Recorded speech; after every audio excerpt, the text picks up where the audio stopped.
আপনার বাচ্চার কি অস্বাভাবিকভাবে ওজন কমে যাচ্ছে, অতিরিক্ত জল তেষ্টা পাচ্ছে, ঘন ঘন প্রস্রাবের সমস্যা রয়েছে, ক্লান্তি ভাব, আপনার সন্তান কোনোভাবে টাইপ 1 ডায়াবেটিসে আক্রান্ত নয় তো?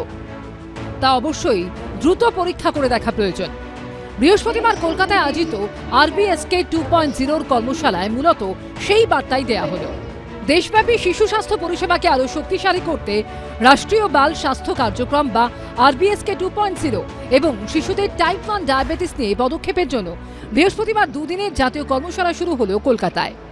এখানে দেশের 29টি রাজ্য ও কেন্দ্রশাসিত অঞ্চলের প্রায় 100 জন নোডাল অফিসার অংশগ্রহণ করেছেন।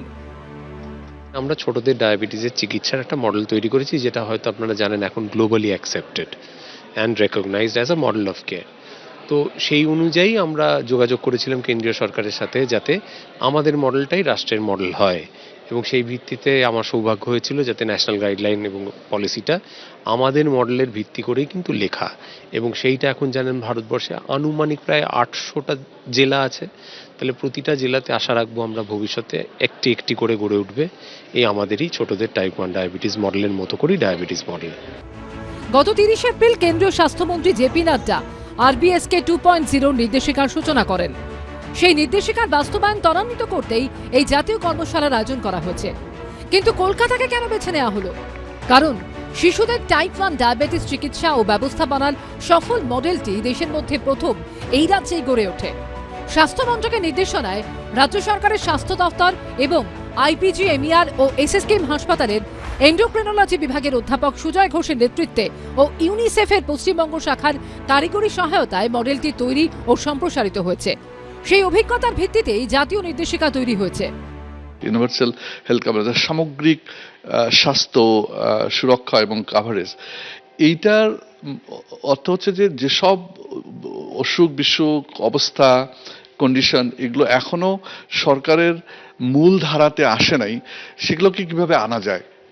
এবং শিশুদের ডায়াবেটিস কিন্তু ওরকমই একটা অসুখ যে আমরা চাই যে এটা সরকারের যে মেইন যে কার্যক্রম তার মধ্যে এটা কিভাবে আসা যায়, এবং সেটাই ইউনিসেফ কারিগরি সহায়তা দিচ্ছিল, কাজ করছিল IPGMER এর সঙ্গে, ডিপার্টমেন্ট অফ হেলথের সঙ্গে।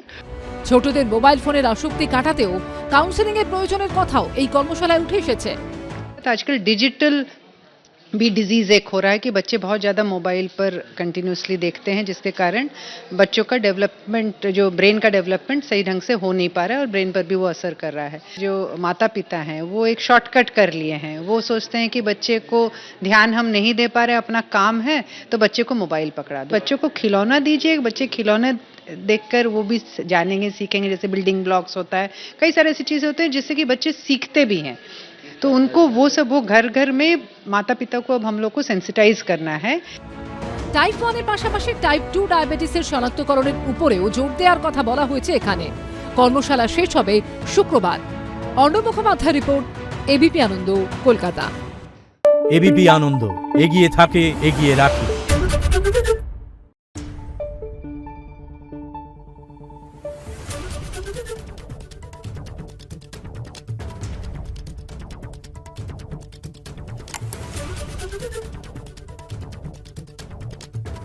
Thank you.